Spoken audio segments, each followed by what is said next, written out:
Hello guys, welcome back to our channel learn with Payal. आज हम doctor Bhimrao Ambedkar ji के जीवन के बारे में कुछ प्रेरक प्रसंग देखने वाले हैं। चलो तो फिर आज के हमारे वीडियो को शुरू करते हैं।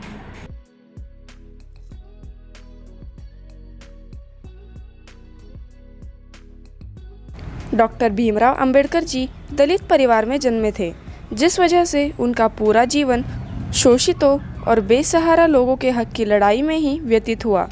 ऐसे में अपने बचपन के एक किस्से के बारे में वह लिखते हैं कि उन दिनों हर जगह दलित व्यक्ति को बड़ी हेय दृष्टि से देखा जाता था। ऐसे में जब वह स्कूल जाया करते थे तो उन्हें विद्यालय के अन्य बच्चों के साथ बैठने और पढ़ने की अनुमति तक नहीं थी। इतना ही नहीं, उन्हें प्यास लगने पर भी पानी भी नहीं मिलता था, क्योंकि उन्हें स्वयं नल को छूने की अनुमति नहीं थी। और यदि स्कूल का चपरासी कहीं इधर उधर चला जाता तो उन्हें पानी तक से मोहताज कर दिया जाता था। ऐसे में डॉक्टर भीमराव अंबेडकर जी ने अपनी इस घटना को चपरासी नहीं तो पानी नहीं टाइटल देकर संबोधित किया था।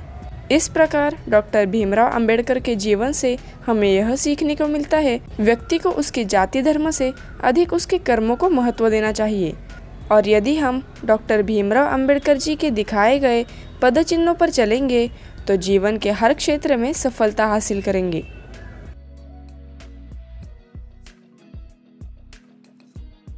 एक बार जब डॉक्टर भीमराव अंबेडकर जी और लाल बहादुर शास्त्री जी के बीच किसी विषय पर चर्चा चल रही थी, तब वह दोनों संस्कृत भाषा में बातचीत कर रहे थे, जिस पर लोग डॉक्टर भीमराव अंबेडकर जी की संस्कृत भाषा पर पकड़ को देखकर आश्चर्यचकित रह गए, क्योंकि एक अनपढ़ दलित परिवार में जन्म होने के चलते लोग यह मानने को तैयार नहीं थे कि उन्हें संस्कृत भाषा में महारत हासिल है। हालांकि जब डॉक्टर भीमराव अंबेडकर जी को संविधान मसौदा समिति का अध्यक्ष बनाया गया था तो वह भारतीय भाषाओं की जननी संस्कृत भाषा को एक महत्वपूर्ण दर्जा दिलवाना चाहते थे, लेकिन संविधान सभा के अन्य कई सदस्यों का उनको समर्थन प्राप्त नहीं हुआ, जिसके चलते उनका संस्कृत भाषा के प्रति विकास का स्वप्न अधूरा ही रह गया।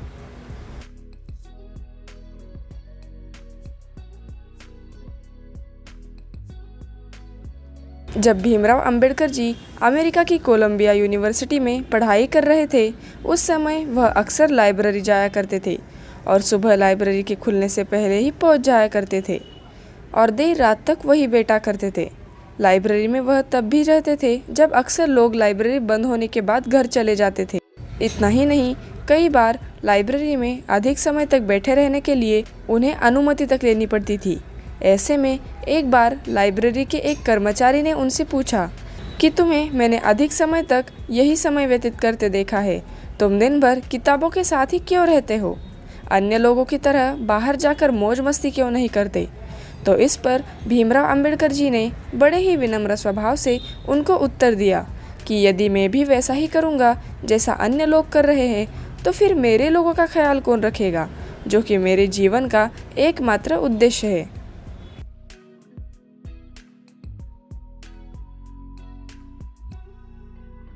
भीमराव अंबेडकर जी ने अपने प्रारंभिक जीवन से लेकर अंत समय तक कठिनाइयों का सामना किया, लेकिन उन्होंने कभी भी अपनी किसी परेशानी को अपनी शिक्षा के बीच नहीं आने दिया।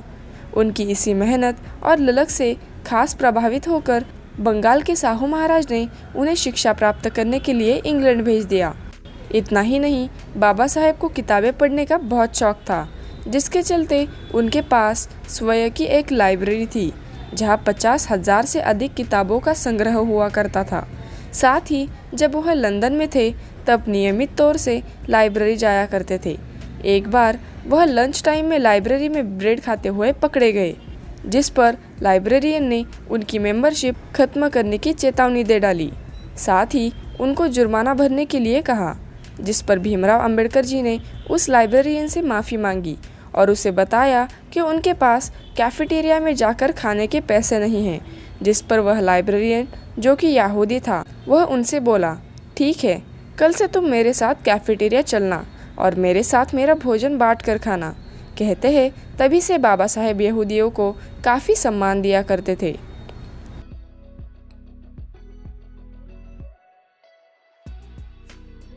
साल 1943 में बाबा साहेब अम्बेडकर जी को जब वायसरायस काउंसिल में शामिल किया गया था, उस दौरान उनको श्रम मंत्रालय सौंप दिया गया था और पीडब्ल्यूडी पर भी बाबा साहेब का ही नियंत्रण था। ऐसे में ठेकेदारों में इस विभाग का ठेका लेने के लिए द्वंद्व मचा पड़ा था, जिसके चलते दिल्ली के एक नामचीन ठेकेदार ने अपने बेटे को बाबा साहेब के बेटे यशवंतराव से मिलने भेजा और उनके बेटे के माध्यम से बाबा साहेब से एक पेशकश की कि यदि बाबा साहेब उन्हें यह ठेका दिलवा दे तो वह उन्हें 25 से 30% तक कमीशन पर उनके साथ साझेदारी करने को तैयार है। जिस पर बाबा साहेब के बेटे उसके बातों में आकर अपने पिता के पास यह प्रस्ताव लेकर पहुंचते हैं तो बाबा साहेब बहुत गुस्सा करते हैं और अपने बेटे को भूखे पेट ही वापस यह कहकर लौटा दिया कि मैं यहाँ केवल समाज के उद्धार का ही उद्देश्य लेकर आया हूँ, केवल अपनी संतान को पालना ही मेरा कर्तव्य नहीं है और इस तरह के प्रलोभन मेरे उद्देश्य से मुझे पथभ्रष्ट नहीं कर सकते। अगर आपको आज का वीडियो पसंद आया है तो वीडियो को लाइक, शेयर और चैनल को सब्सक्राइब करना मत भूलिएगा। चलो तो फिर मिलते हैं अगले वीडियो में। Thanks for watching.